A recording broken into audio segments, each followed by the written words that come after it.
Hello and welcome to your astrological vibrations for Wednesday, November 9th, 2022 by Gaia Blooming. I am Mimi and our energy mantra for today is the inner work is my responsibility. And hooray, we made it through the eclipses. We are done with eclipses for 2022. That being said, I'll just show you the card. I have the Master card again. And to me, this is now a time of integration. It almost feels like the eclipses, when they come in, they bring like a download. They kind of like drop off some files, bring up some drama. And now our work is starting to implement these files, starting to unpack and implement these files. That being said, what's so interesting is for the next probably almost month or so, Uranus is still going to be hanging out at 16 degrees Taurus where the eclipse happened. So Uranus is going to keep like kind of poking us, reminding us of this lesson. Uranus being that liberator, helping us to liberate whatever is keeping us stuck. So this isn't like, you made it through, like that's it. This is definitely like, okay, how do I really stay attuned with these lessons that I learned, with these energies that came through? How do I really work with them? That's going to be so important. And like I said, eclipses really do work us for the next 6 months, but definitely with Uranus sitting here, let's see until when. Let's just look at the ephemeris really fast. I did not look that up beforehand, but I am feeling called to do that. So let's see. Yeah, basically till the beginning of December, we will have that energy still working us. So 16 degrees Taurus. So keep that in mind and work on your personal mastery. So that being said, today is also not a day where we're like fully off the hook. Yes, we are going to be feeling the full moon over most likely. However, the tired and wired is going to stick as well, I believe. So we're going to have the moon moving into Gemini at like 5:30 a.m. Pacific time. So moon in Gemini is going to, again, be spiking these electrical energies. We also have the sun and moon reaching their exact opposition. Now, while that's like sometime early in the morning, like 12:26 a.m. Pacific time, we have this opposition. We're definitely still going to be feeling that for the next few days. Yes, this energy, this high intensity will start to dissipate a little bit, but we're still working it out. And we have a few more things coming down the pipe that are also going to be spiking these energies.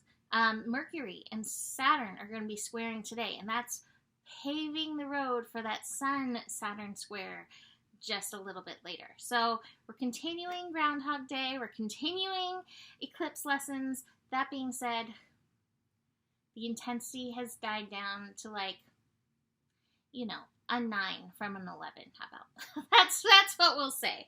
So there we are. Sun opposite Uranus. While this was definitely a piece of the eclipse energy, we still may be feeling this. And again, Uranus working to help trigger what needs to be triggered for shift. So keeping your mind open for that. And the lesson of the day, the responsibility, staying responsive to these energies rather than trying to bury them, rather than shaming yourself for them. Really like, okay, well, this is teaching me something. What is my work in this? And being willing to go there and do the work. Moon, before it shifts into Gemini, will connect to Jupiter. That's some strong lazy cat vibe. Moon 29 degrees Taurus, Jupiter 29 Pisces. And 29 Pisces, let me remind you, is holding space for lifetimes of karmic unfolding to happen. And so again, if you feel knocked out by this energy, sometimes we can tend to resist it. But sometimes these things, we don't even need to necessarily be a conscious participant. As we have cat puking in the background. Thank you, whoever just did that. I think that's Wolf or Mahalo. It's one of the long furry ones. I can't see. But cat puke, releasing this old stuff, right? Where was I going with that? Continuing to yak. So I'm distracted. Oh, conscious. You don't even have to be conscious of it. Sometimes the universe knocks us out, makes us tired, because there is so much going on. And we don't necessarily need our consciousness or our mental energy to participate. So if you are feeling that lazy cat, do your best to rest and let these processes move on through. Moon into Gemini, though, pretty early in the morning, is probably not going to want to make your mind rest. So you're probably going to go from like down tempo to like up tempo mentally. And that's your call to notice things, right? Moon in Gemini is curious. It wants to notice, and the noticing will serve you. I'm looking outside to an amazing, almost full moon as we speak. And I'm like, I am noticing that right now. So again, full moon vibes still working us as well, even though the full moon has peaked. Really, a period of like 3 days encapsulates that full moon. So our final aspect of the day is Mercury squaring Saturn. And that kind of feels like not knowing what to do with what you're noticing.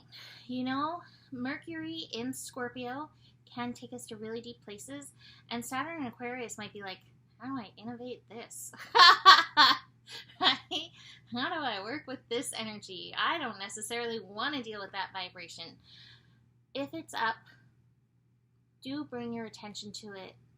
You do not have to stay there. And I think that's part of the reminder and the lesson. You do not have to stay there, but it has important information for you.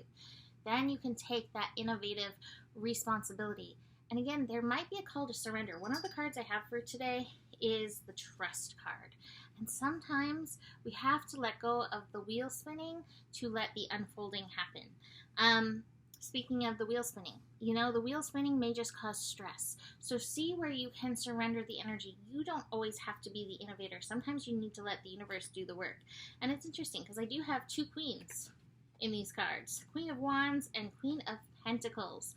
When you can surrender, the eyes will come through. The ideas will come through. That's interesting. The ideas will come through and then can begin physical manifestation. But allow the surrender instead of getting caught up in the overthinking energy, because often it's not from that place that we get to those ahas. Aha is breathy, right? Like aha is almost like breathing. So your work is to breathe, to let these energies in rather than chasing them down. All right, so I'm going to leave that there for today. You can book a reading with me. Email me, mimiclark@gmail.com. Besides that, the better it gets, the better it gets. There's more than enough love in the world for you. You have the power, and honor your values. Namaste.